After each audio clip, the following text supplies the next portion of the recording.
বাইরে চাকচিক্য জামা পরে টুপি লাগিয়ে চলে এলাম প্রোগ্রাম করতে, আর বাড়ির ভিতরে আমার স্ত্রীর সাথে আমার ব্যবহার কেমন হয়, বাড়ির ভিতরে তার সাথে আমার আচরণ কেমন হয়, বাড়ির ভিতরে শরীয়তের ব্যাপারে আমার মানে কার্যকলাপ কী, আর ঠিক মতন নামাজ পড়ি কি পড়ি না, ঠিক মতন জামাতে যাই কি যাই না, ইত্যাদি অনেক ব্যাপার আছে যা বাড়ির লোকরাই ভালোভাবে জানে। কারো জমি মারি রেখেছি আমি, মুলসা বলে কী হবে, ভাইকে হয়তো দেইনি, বোনকে হয়তো দেয়নি, হ্যাঁ, এগুলো কারা জানে?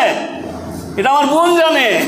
এখন বোন তাহলে এখানে নেই, আমি তো আমরা খুব বলে চলে যাচ্ছি, বুঝতে পারলেন? এখন কথা হচ্ছে এই যে পরিবারের লোক, এরা যদি আপনার সার্টিফাই করে আপনি ভালো মানুষ। আর নবী বললেন সাল্লাল্লাহু আলাইহি সাল্লাম, আমি আমার বিবিদের কাছে কিন্তু খুব ভালো মানুষ। আর আল্লাহ রাসূল সাল্লাল্লাহু আলাইহি সাল্লাম তার বিবিদের কাছে অত্যধিক একজন অমায়িক এবং চরম উন্নত চরিত্রের অধিকারী ব্যক্তি ছিলেন সাল্লাল্লাহু আলাইহি ওয়াসাল্লাম। তো মোট কথা হচ্ছে